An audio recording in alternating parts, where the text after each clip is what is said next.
Perfect. So let's get started. Good morning, good afternoon, everyone. Welcome to today's session. Again, I'm super excited to have a special guest with me today from StarTree, Chinmay Soman. Chinmay, how are you doing today? Doing well, Kundan. Thanks for having me. Very happy to be here. And then just to quickly introduce myself, I lead the product team at StarTree, been here for about 5+ years, so since the beginning, and very excited to be part of this webinar. Awesome, awesome. Thank you so much for joining today, Chinmay. And I'm Kundan, part of the product team here at StreamNative. So let's get started. So we have some agenda here. We want to really talk about streaming today, and then particularly streaming for internal analytics, streaming for user-facing analytics. We want to talk about how StarTree and StreamNative can come together to address a lot of these use cases where enterprises can have access to data in real time for their internal analytics teams or user-facing analytics teams, right?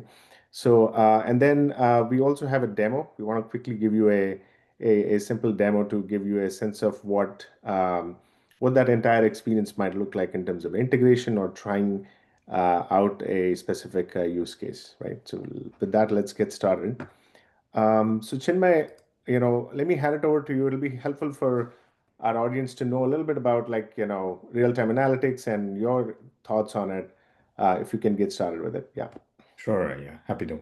Um, so as we are talking about real-time analytics, right? The reality is most companies are still very much batch oriented, as you can see in this image, right? And they're still catching up with, they haven't genuinely adopted real time in all of their operations or analytics. But the ones who have, the leaders in their space, they are the ones who have adopted real time. They are experiencing the business transformation that comes along. This could be in terms of faster insights, better customer engagement, better retention, but also in terms of better fraud detection, security mechanisms, and so on, right? So let me walk through some of the prime examples of this. So the Stripe is a great example. It's one of the largest online payment platforms, and they process many billions of transactions, and all of that. There's a bunch of use cases where they have to crunch this data in real time, right? Merchant dashboards is one where their partners are getting a real time view of transactions and business value. Billing analytics, developer analytics, even metrics for fraud detection, all of that needs to be in real time for Stripe to do the day-to-day operations. Another good example is Uber. Again, so a company which has truly adopted real-time analytics across all of its businesses. So they're powering very critical applications like dynamic pricing. So every time you see the search pricing, that's actually being powered by this platform, along with Uber Eats dashboards that the restaurant owners can access, predicting ETAs in the trips, as well as all the internal diagnostics and triaging they do on the data. Most retailers want to be able to crunch the metrics, sales growth, campaign analysis, and then slice and dice by not only by time in this case, but also different like multidimensional analysis of the data. And on the same lines is Clickstream analytics or funnel analytics, right? So this is where companies, most e-commerce businesses want to be able to understand the user journey, and real-time understanding here has a bunch of benefits, right? You can react to things happening in time, detect anomalies quickly, even drive certain campaigns or product experience as a in reaction to what's happening. And of course, the user behavior can then be used to also recommend or personalize the experience for the users in real time.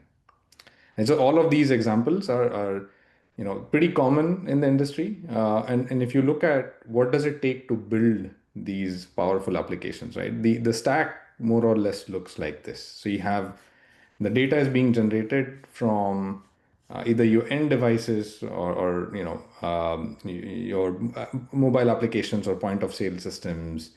A lot of data comes from the transactional DBs. And also, of course, all the microservices are generating billions of events every day. So what we need is really two components: a powerful streaming system, which is high throughput, low latency, comes with the usual ordering guarantees and ability to partition data, and also stream processing and ability to transform the data on the fly.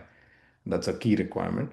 And then the other big component you need is a real-time OLAP system, right? So you can host this data and then run high throughput, low latency queries to build such applications.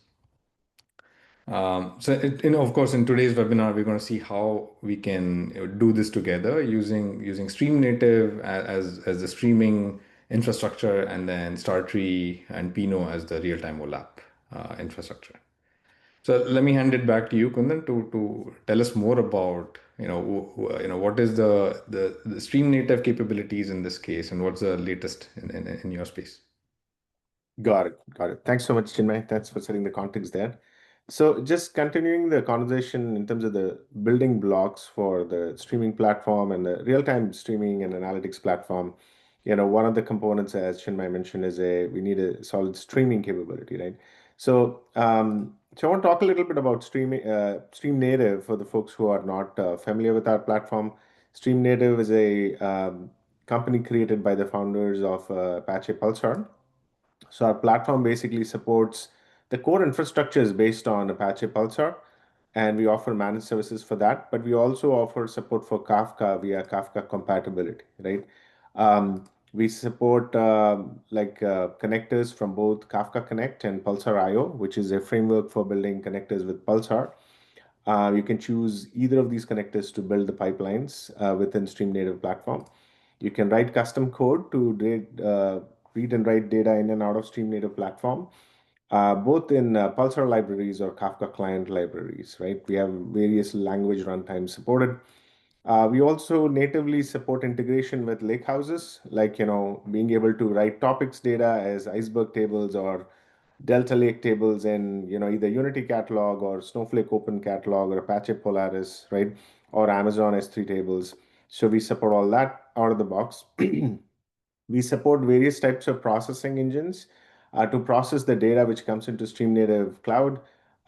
We have functions, which is a part of StreamNative itself, which is highlighted here. And then we also have Flink offering via one of our partners, Ververica. So we package their offering within StreamNative Cloud as an OEM solution, so you can use some of these capabilities to process your data, right? And then we support other protocols like MQTT as well, right? So that's really the platform in a nutshell. And then this platform is accessible to customers via different types of deployment options. We have private cloud for self-managed scenario or hybrid scenario. And then we have these first three options are all in fully managed options. BYOC runs, bring your own cloud runs in customers account, and serverless and dedicated run in StreamNative's cloud account. So based on what is the preference of an enterprise, you can choose these options. So for StreamNative and streaming with either Pulsar or Kafka, basically, the common use cases with anything which requires access to data in real time, certainly those use cases can, shine really well within the StreamNative platform, whether it's fintech or like threat detection or anything related to e-commerce or gaming as well, right? So these are some of the common use cases. You'll see the use cases. Again, a lot of them here are internal facing analytics. Some could also be, user facing analytics, depending on how we are collaborating with teams to address, these use cases for our customers. So just wanted to give you a sneak peek. Again, we have more logos than what I could fit here for Apache Pulsar. A lot of customers are using Pulsar for streaming. And I think there are a lot more success stories we can certainly share about their journey of adopting Pulsar and the value they see, with this streaming platform. Okay, so I want to get into a little more. So we spoke about, I covered the StreamNative One platform just to give you an overview of the broader platform. But I wanted to actually highlight some of the most important things which we really want you to know about StreamNative, right? So the first thing is that there is a very established and proven message queue capability within Apache Pulsar, right? So the Apache Pulsar is both streaming and messaging. A lot of our customers use us for message queuing capability, and it's very robust. And I have a lot of customer references to share in terms of how they've been successful adopting this. The second thing is we do offer, apart from Pulsar, we also offer Kafka compatibility, right? We have the Kafka protocol. So this is where we offer lots of newer capabilities like diskless Kafka, where you can stream data directly to an object storage in some of the open table formats and publish it to your favorite lakehouse and things like that. And then the event-driven agent engine is a new capability we recently launched during Data Streaming Summit last month. Basically, this is going to allow our customers to build agent applications using any of the popular frameworks like either the OpenAI kit or the Google ADK kit, and then it runs in StreamNative's infrastructure, and then has access to all the core capabilities of the infrastructure, right? So I think this is where you can leverage StreamNative very effectively because a lot of these capabilities are proven, apart from the broader platform which I spoke about, right? Just to talk a little more about the message queues itself, I think this is where a lot of companies have adopted queuing because queuing was not an afterthought for Apache Pulsar. This was really built right from day one. The same infrastructure which is used underneath, which is for Apache Pulsar, serves both messaging and streaming scenarios. And then all the basic capabilities which you can expect from a message queuing solution, from retries and back off and message TTL, all those are built in, and actually they've evolved quite a bit because a lot of customers have been providing us feedback on this. So that's message queuing within StreamNative Cloud via Apache Pulsar, right? Then we have Kafka support within StreamNative Cloud. So you can literally choose, either you're comfortable with Pulsar or Kafka as a protocol for your platform. But essentially, you can reap benefits from the underlying infrastructure of StreamNative platform. So what Kafka capability within StreamNative Cloud solves is really a lot of these cost-related challenges for our customers, right? As you deploy streaming platforms, there are so many different types of costs you incur as your data navigates from source to streaming platform to the destination, right? And one of the like we've really gone deeper to understand what are these different costs, and I think we tried to kind of come up with different types of solutions for each of these challenges, whether it's networking related costs through inter-AZ traffic or disk-based replication causing more costs, or all types of connectors which require the compute type of costs, right? So we have various types of solutions here which really cut down your costs significantly by leveraging some of the native capabilities. So that all those native capabilities are offered with our premium engine called Ursa, which really allows you to either choose, you can choose your infrastructure the way you want, whether you want Pulsar protocol or Kafka, whether you want message queuing or streaming, whether you want diskless based infrastructure for cost efficiency, or do you want a persistent storage or disk-based infrastructure like Apache Bookkeeper kind of being behind the scenes. So all depends on what sort of latency requirements you have in terms of how you want to ingest your data, and then you can choose your setup and infrastructure accordingly. Just wanted to highlight one of the things about our native integration with lakehouses. You can, out of the box, configure your cluster to stream topics data directly to any of these open table formats, either Delta Lake or Iceberg. And then it works with natively with Unity Catalog, and then Snowflake Open Catalog and Amazon S3 tables. So let me quickly talk a little bit about Orca, which is our new agent engine, which we announced during Data Streaming Summit last month. This is really an exciting new capability. It's in private preview right now. We're still building this out, but essentially the thought here is that we provide the capability for our customers to then leverage some of these agent kits to build out applications based on what they want to do. And as the application gets deployed within the StreamNative infrastructure, it'll have all the context of, your data within topics or your storage, information about your clusters. As that stream processing is happening, it has context of that. So you can leverage a lot of these capabilities built in, and some of the components which are pre-provisioned, which make this whole engine, includes MCP tools as well. So you don't have to set up anything externally. You just focus on deploying your agent application, and then it has access to your data in real time. So imagine, unlike the world where you just request something from a AI-based application and get a response, here is a long-running application which is always keeping an eye on, something which you want to monitor or you want to process, right? So we're really excited about this, and then soon we'll launch more details about how you can get your hands on this. So those are some of the key capabilities I wanted to highlight about StreamNative. But I also wanted to highlight now, coming back to the context of working closely with StarTree, who's our close partner. Uh, I'm highlighting two patterns here, and you'll see more of this. Like, I think we're going to talk a lot more about sort of the first integration pattern here, but we support two of them. So let me quickly talk about this. The first pattern is essentially where natively StreamNative integrates with StarTree. It supports both Pulsar and Kafka connection, but today we're going to demonstrate the Kafka connection and the compatibility.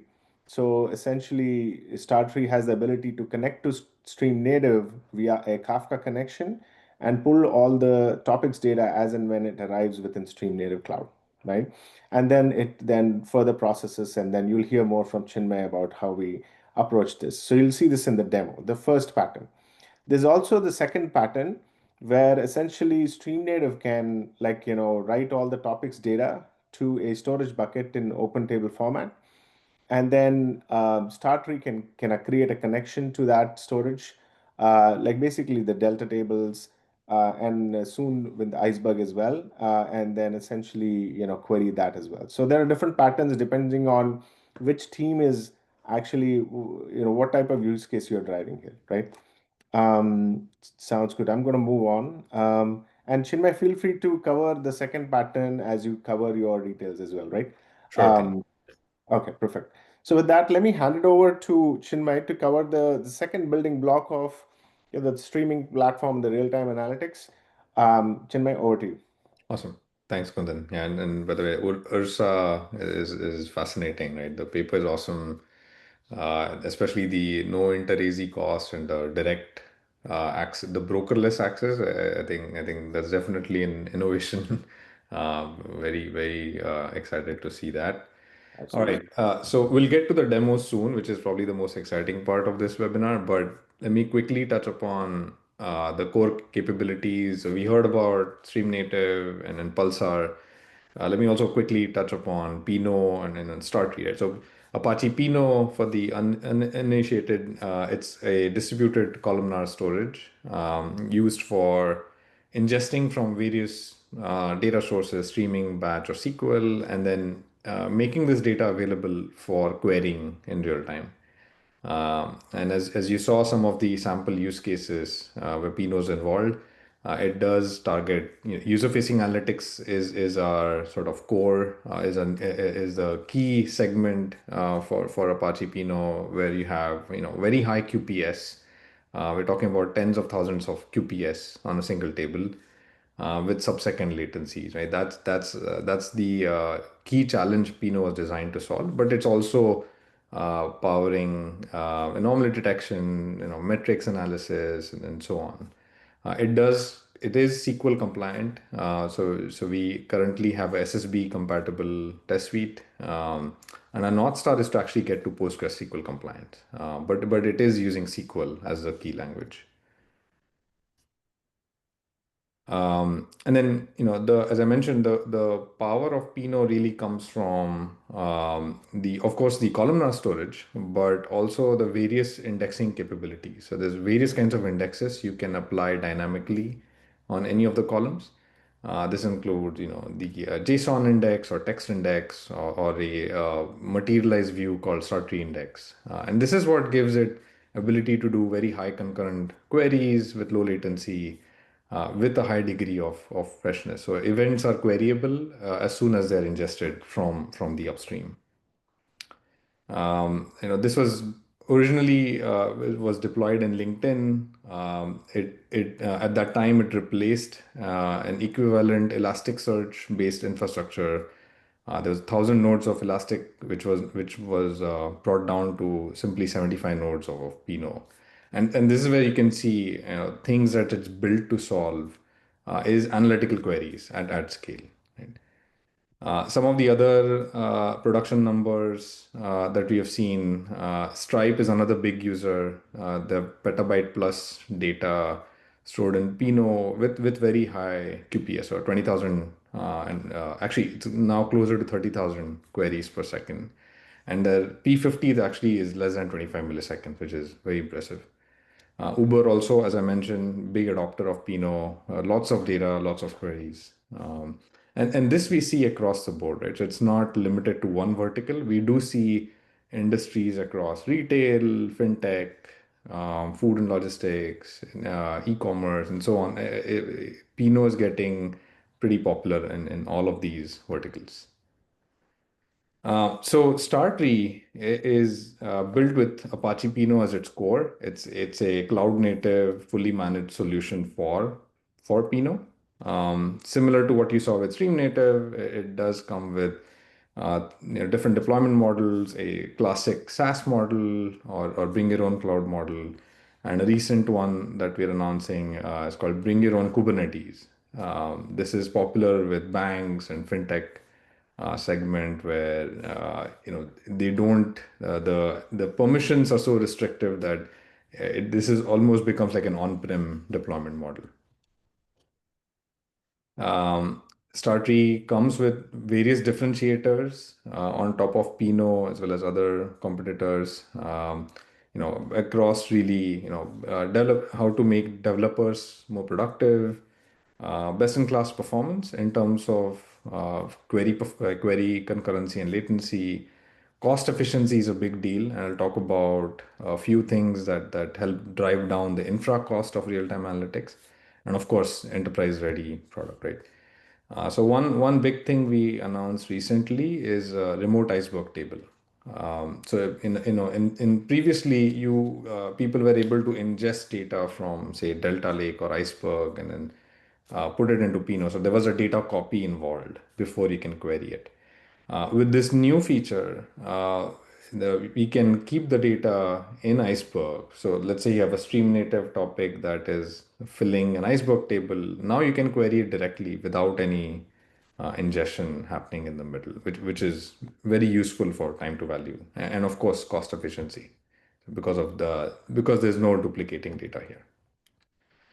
We also added an MCP server, and there's a private preview of vector embedding generator for your stream, so you can dynamically add context to your streams, and then of course do conversational analytics using the MCP server. As I mentioned, comes with various indexes. You can choose any of these on any of the columns dynamically. And then this is where we will continue to add more in terms of innovation. One key reason why people choose Pinot and StarTree is upserts in terms of ability to handle real-time upserts and deletes. Pinot is actually ahead of in this space.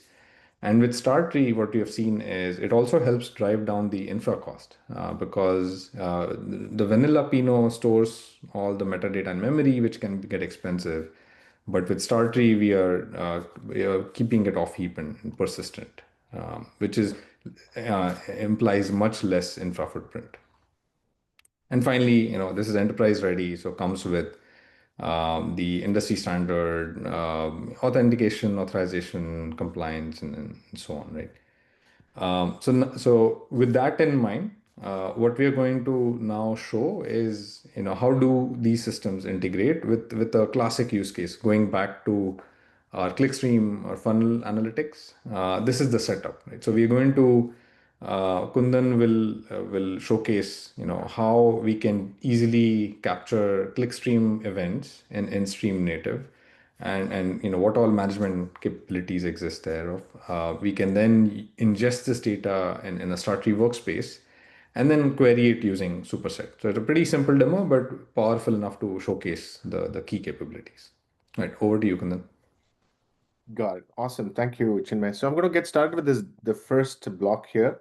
And, basically, give me 1 second. I'm going to pull in my cloud window. Okay, so I'm just going to go to one of my clusters, which I've kind of recreated. I'm just going to take a moment to very quickly show around. I'm just doing the time check. So we do have a couple of minutes.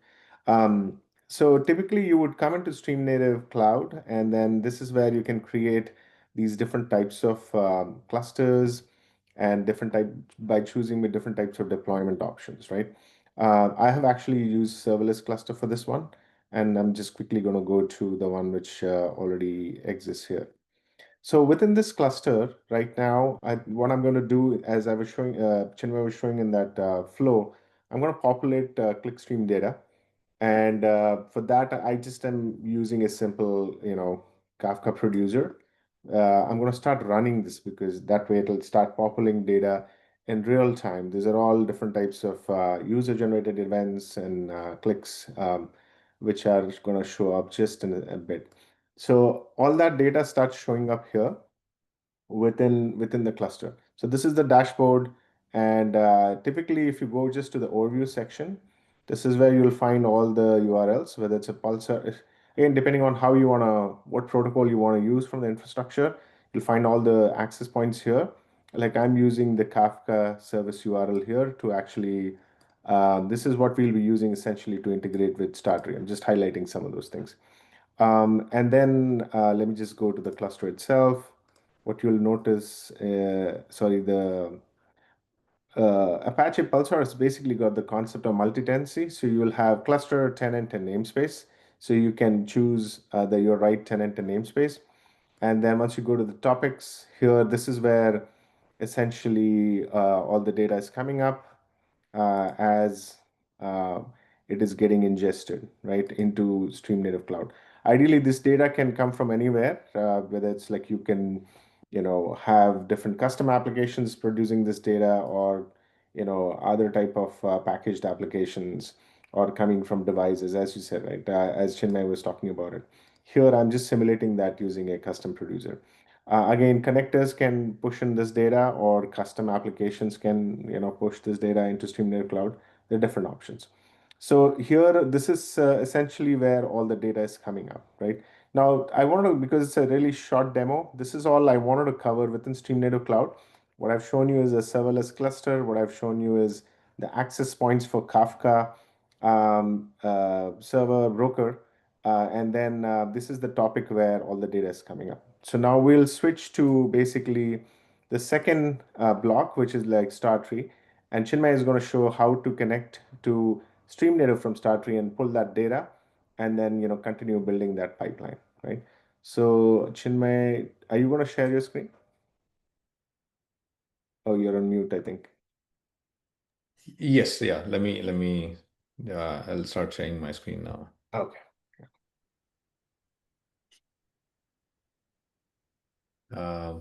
You folks can see this, okay? Yes. All right. So when you get a StarTree workspace, one of the key things you will use is the data portal, right? So let's use this to now we'll ingest this table. And notice that as Kundan mentioned, StreamNative has now a Kafka protocol. So we, if you see here, we don't have Pulsar right now, but we can actually use Kafka interface to ingest this new table. So let's just call it, give it a name. I'm going to use the Kafka URL that we just started punching data into. And then let me also plug in the credentials.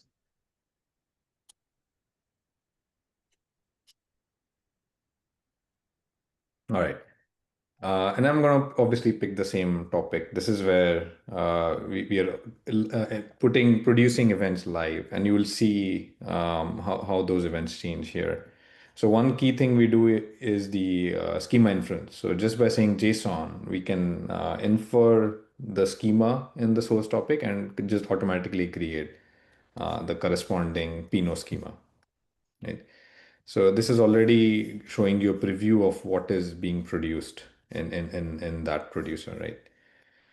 One thing you could do here is, of course, do data modeling, right? So let's say you want to add a derived column. So this is your inferred schema, right? It has already inferred that event time is my it's my time column. Then there's various dimensions and some metrics. This is automatically inferred. One thing you could do, for example, is let's say you want a country in all caps. A dummy example, but just shows you what all you can do. So you can add a transformation here to modify. So you can build all kinds of derived columns. You can flatten incoming JSON or use any of the scalar functions to transform this data. Right. So you can when you're done with your data modeling, then we can go ahead and create this table and pick a event time and so on, right? Now, since we wanted to show historical data as well, I already have this table created. So let's just go and query this. And this is ingesting from the topic that we saw, right? So if I keep doing count star, you can notice this count is keeps on increasing, right? So this is a live table. And with this query console, we can do all kinds of SQL queries that you would want to see in your system. So this is a simple aggregation with a group by and order by. And again, this is live. So every time you execute, it's going to fetch fresh data as it's generated. The other thing we could do is integrate this with Superset. So I have a Superset dashboard here built on the same Pinot table. So every time I refresh this, it'll actually start getting more and more data. So this is the stuff that we just started producing. And as it's producing, it's already analyzing that data, right? So we have a funnel, we have a top referrer, leaderboard, just a basic event rate. So this is what we are current event rate and counting. It's a simple demo, but goes to show that with live data, you can quickly onboard it within less than 5 minutes, and then build a dashboard quickly using StreamNative and StarTree. So I'll pause here. Let me go back to the slide deck. Yeah. You want to quickly touch upon this, Kundan? Sure, yeah, definitely. I think I'm sharing some references here. Chinmay also kind of spoke about this briefly in the beginning of the webcast. There was this for the VLDB event, one of the papers submitted by StreamNative based on URSA and the Kafka compatibility and all the capabilities around URSA, particularly around cost efficiency. That paper was kind of selected as one of the best industry papers. So please scan this to get access to it and go through that when you get a chance. The next one was, if you can go, actually, I also can. Okay. So then there's also other reference points. See, the URSA was very specifically kind of designed to kind of, as I was mentioning, go through all the challenges associated with that cost and the streaming costs. And basically, it talks about this. We published a benchmarking blog recently, which was reviewed and also blessed by Databricks. They agree with that approach which we took there.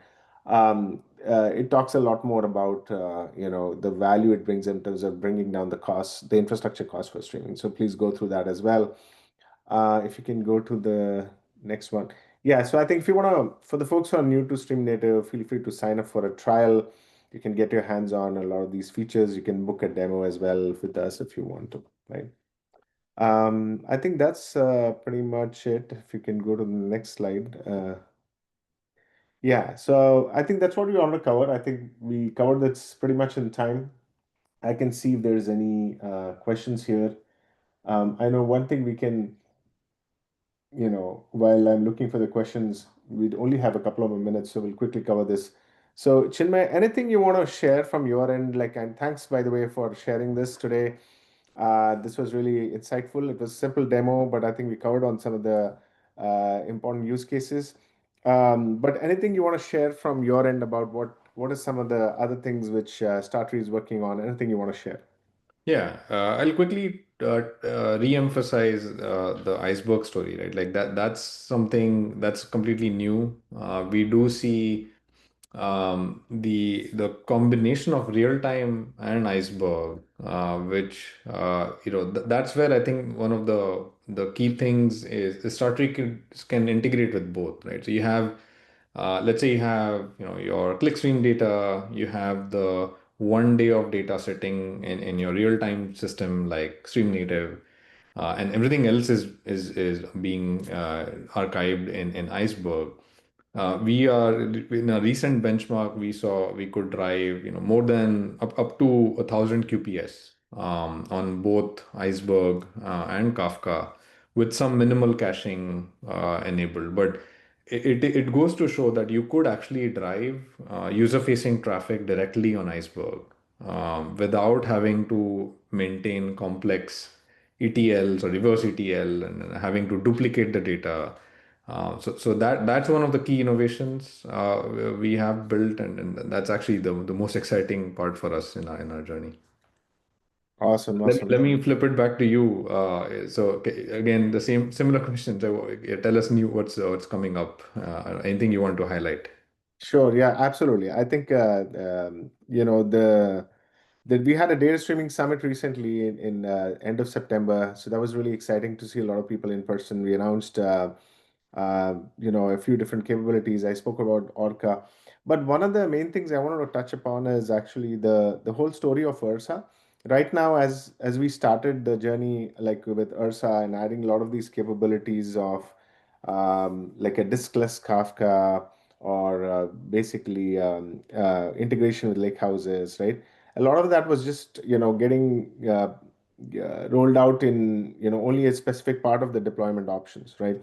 So what you will see soon is a consistent a story from StreamNative where all these capabilities then will also be available across all our cluster types and all deployment options. So as a customer, you can just come in and very simply create a cluster and then choose your deployment options and choose the all the other features later on, right? You don't have to kind of switch between different environments. So that's the phase we are going through right now, but we are excited to bring all of them in a consolidated way.